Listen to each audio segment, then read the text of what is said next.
Assalamualaikum. Saya menyambut Anda yang mendengarkan dengan rasa ingin tahu dan hati yang terus mencari hal yang benar di tengah segala kebingungan di luar sana. Saya yakin jika Anda berhenti dan mendengarkan cerita ini, itu bukan karena sensational atau mentereng, tapi karena Anda ingin lebih memahami tentang manusia, tentang kebenaran, tentang keadilan, dan tentang keberanian yang tidak dimiliki semua orang saat menghadapi kesalahan. Kisah yang saya ceritakan hari ini bukan terjadi di film, namun terjadi di kehidupan di nyata tepat di kota Bandar Lampung, di tengah terik matahari siang yang menyinari aspal yang mengepul. Konon kota pada siang hari di musim panas itu seperti tungku raksasa yang hanya kekurangan suara mendesis yang cukup untuk memasak 9 orang. Namun di tengah suasana panas itu, Ayu, gadis belia berwajah kalem, tetap santai mengendarai skuter tua melewati padatnya lalu lintas di Jalan Soekarno-Hatta. Ayu bukan tipe orang yang terburu-buru. Dia lamban dan mantap, helmnya terpasang dengan benar, dokumen kendaraannya ada di sakunya, dan yang terpenting dia tahu dia tidak melakukan kesalahan apapun. Dia tidak menerobos lampu merah, tidak salah jalur, dan tidak menggunakan ponselnya saat mengemudi. Semuanya benar. Jadi saat melihat seorang polisi yang berdiri di pinggir jalan tiba-tiba mengangkat tangan memberi isyarat, Ayu hanya mengernyitkan kening lalu perlahan melambat dan menepi. Tidak ada siren, tidak ada tanda-tanda inspeksi, juga tidak ada pemberhentian di depan. Hanya sikap tegas dan tatapan tegas di balik pinggiran topi kerasnya. "Hentikan mobilnya," kata polisi itu. Suaranya tidak keras tapi cukup jelas untuk membuat jantung orang berdebar kencang. Ayu berhenti total, memasang sandarannya, lalu perlahan membuka kaca helmnya. Dia memandang pria di depannya dengan mata tenang, tidak takut atau menantang. "Ada apa, Tuan?" dia bertanya. Petugas polisi tidak segera menanggapi. Dia berjalan mendekat, matanya dengan cepat berpindah dari depan ke belakang mobil. Saya pernah melihat tampilan itu, bukan tampilan seseorang yang sedang bertugas, tetapi tampilan seseorang yang berburu serangga. Saya yakin Anda juga paham bahwa ada mata yang tidak mencari kebenaran, namun hanya mencari alasan untuk mencari kesalahan. "Biarkan saya melihat SIM dan surat-surat kendaraan Anda," katanya. Ayu segera mengeluarkan dan menyerahkannya dengan suara tetap tenang. "Ini." Dia mengambilnya, membaliknya beberapa kali, lalu mengerutkan kening. "Mobilmu tidak memenuhi standar. Kaca spion hanya memiliki satu sisi. Helmnya tidak memenuhi standar." Ayu terkejut namun tidak bereaksi keras. Ia memandang ke arahnya dan dengan lembut menjawab, "Pak, topi yang saya beli ini asli, ada stempel SNI-nya. Sedangkan untuk kaca spion kiri, saya baru mengganti kaca spion kanan kemarin dan masih utuh." Polisit Minor Wingway, "Itu hanya alasan. Apa menurutmu aku baru dalam profesi ini? Hukum adalah hukum. Kalau mobil tidak memenuhi standar, kamu akan didenda. Apakah kamu akan berdebat?" Ayu mengerucutkan bibirnya dan tidak berkata apa-apa. Tapi matanya masih sangat mantap, tidak gemetar. "Jangan menundukkan kepalamu. Jangan melawan, jangan menyerah." Keheningan itu membuat Wasna mengendur beberapa kali. Polisi itu tampak gelisah dengan keheningan itu. Dia tersenyum tipis, mundur selangkah, dan menggelengkan kepalanya.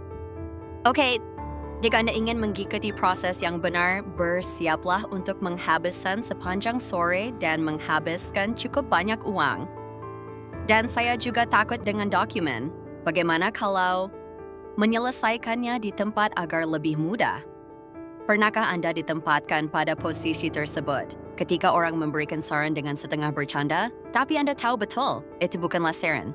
Itu adalah tekanan yang tersirat. Tidak ada yang memaksamu, namun jika tidak dilakukan, Anda akan mendapat masalah hukum dan tetap dieksekusi. Ayu tetap diam, tapi jangan keluarkan dompetmu. Dia mengeluarkan teleponnya. Ceritanya mulai menyimpang dari sini.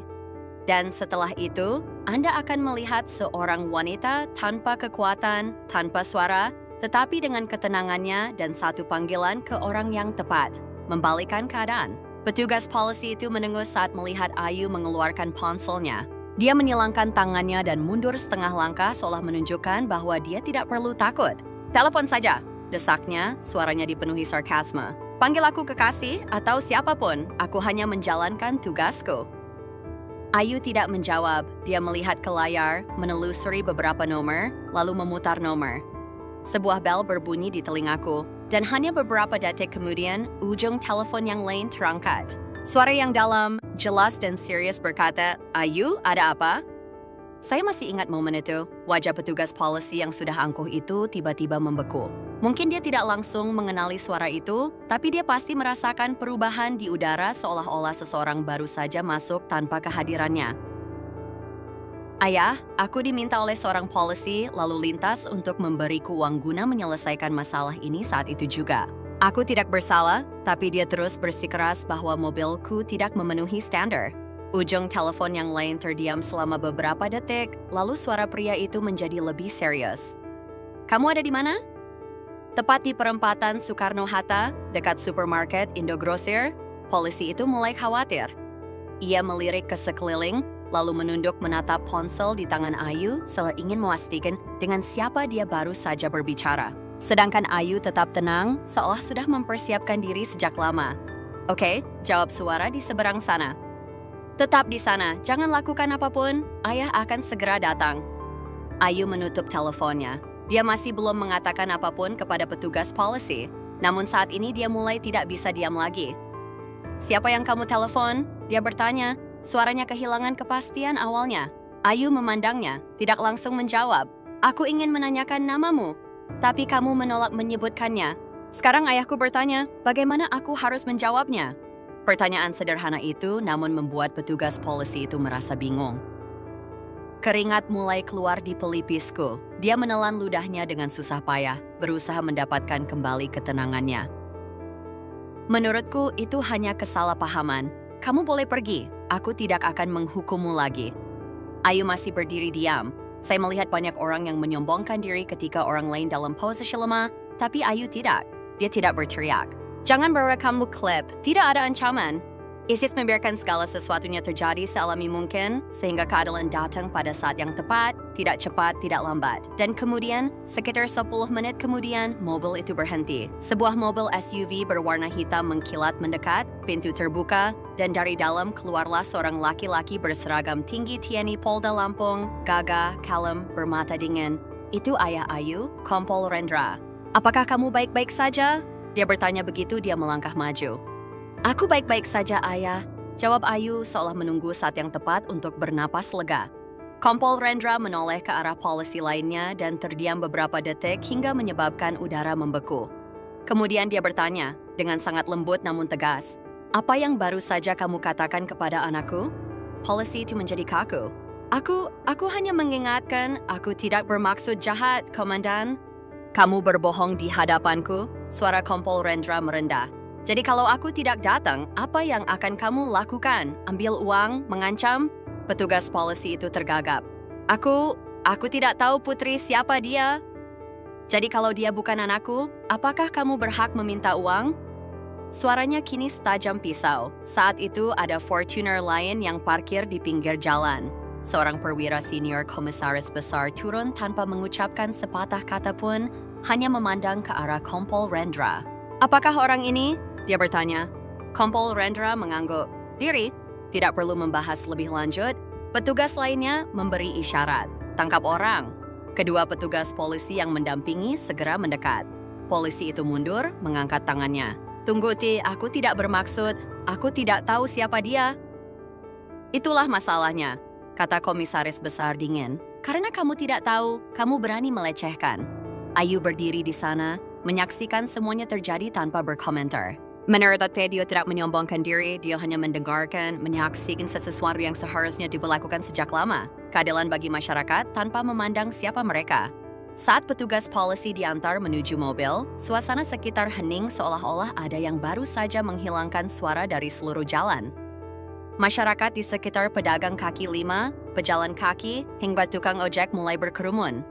Mereka tidak bersorak, tidak ada tepuk tangan, lihat saja, dan berbisik. Saya kira yang ada di mata mereka adalah keterkejutan bukan karena seorang petugas polisi ditangkap, namun karena untuk pertama kalinya mereka melihat hal yang benar dilakukan di tempat yang sepertinya tidak ada seorang pun yang berani menyentuh kekuasaan. Ayu masih berdiri di sana. Tangannya masih memegang telepon, namun layarnya gelap. Dia tidak memfilmkan, tidak melakukan streaming langsung, tidak berteriak, "Keadilan ada di sini," seperti video yang sering dilihat online. Dia hanya diam saja, memperhatikan polisi itu dibawa ke mobil tanpa mengucapkan sepatah kata pun yang kasar. Kompol Rendra berjalan mendekati putrinya, ekspresinya melembut. "Apakah kamu baik-baik saja?" Ayu mengangguk. "Tidak apa-apa tuh, Ayah." "Apakah kamu ingin pulang dengan Ayah?" Dia bertanya. Ayu tersenyum sambil menggeleng pelan. "Tidak perlu, aku masih ada pekerjaan yang harus diselesaikan. Tapi terima kasih sudah datang, Ayah." Kompol Rendra memandang putrinya sejenak, lalu hanya mengangguk. "Berhati-hatilah." Ayu berbalik dan berjalan menuju skuter tuanya. Dia memakai kembali helmnya, mengencangkan tali pengikatnya, dan menyalakan mesin. Suara mesin mobil terdengar di bawah sinar matahari tengah hari. Dan kemudian dia dengan lembut memutar pedal gas dan diam-diam pergi tanpa melihat ke belakang Gizi sekalipun. Aku berdiri di seberang jalan, diam-diam memperhatikan semuanya. Entah kenapa, saat itu hidungku terasa perih. Mungkin karena aku terbiasa melihat kesalahan ditutup-tutupi, yang lemah diam saja, yang berkuasa mengangkat kepala tinggi-tinggi seolah tak terkalahkan. Namun hari ini jarang sekali saya melihat seseorang berani mengatakan tidak. Bukan dengan berteriak, tapi dengan ketenangan. Bukan dengan serangan balik, tapi dengan seruan yang lembut namun kuat. Keadilan tidak selalu membutuhkan hello. Terkadang matangit dengan titenang seperti bagaimana Ayu pergi dengan tenang dan kuat. SUV hitam itu pun melaju kemudian membawa petugas polisi itu menjauh dari lokasi kejadian. Dia tidak mengatakan apa-apa, wajahnya pucat, matanya menatap kosong. Dan saya tahu, sejak hari itu tidak ada lagi yang akan mendengar dia meniup peluit di jalan. Anda tahu, yang menggugah saya bukanlah fakta bahwa dia ditangkap. Begitulah cara Ayu memilih untuk tidak membalas dendam, tidak bersikap getir, tidak menggunakan kekuasaan ayahnya untuk memamerkan kewibawaannya. Dia tidak mau diam. Dia berdiri di sana dengan ketabahan seseorang yang percaya pada apa yang benar. Meskipun dia tahu dia mungkin mendapat masalah. Dan pada akhirnya, ketenangan itulah yang menyebabkan kebenaran terungkap. Saat Ayu berbelok ke geng kecil dekat Pasar Induk, saya masih memperhatikan. Tidak ada yang tahu siapa dia. Tidak ada yang tahu apa yang dia lakukan. Namun bagi saya dan mungkin mereka yang menyaksikan hari itu, ia menjadi pengingat bahwa di dunia yang penuh kekacauan, masih ada orang yang diam-diam menjaga keadilan, tanpa perlu ketenaran, tanpa perlu bersusah payah. Menurutku, jika kamu pernah diberhentikan tanpa alasan, pernah merasa tidak berdaya karena tidak tahu harus menelepon siapa, pernah ingin mengabaikannya agar tidak mengganggumu, maka cerita Ayu akan membuatmu berpikir ulang. Tidak semua orang memilih Kompol Rendra sebagai ayahnya. Tapi yang bisa Anda miliki adalah konsistensi. Tenang, ini adalah panggilan tepat waktu ke orang yang dapat dipercaya. Dan jika tidak ada orang di luar yang melindungi Anda, maka Anda sendiri, dengan memilih untuk bersikap baik dan tegas, akan menjadi orang pertama yang melindungi diri Anda sendiri. Saya menceritakan kisah ini bukan untuk mendorong pertentangan, namun untuk membangkitkan keyakinan bahwa kebenaran masih ada tempatnya. Dan terkadang, keadilan tidak membutuhkan terlalu banyak keribatan. Itu hanya membutuhkan pandangan langsung, pernyataan yang jelas, dan seorang yang cukup berani untuk tidak membungkuk.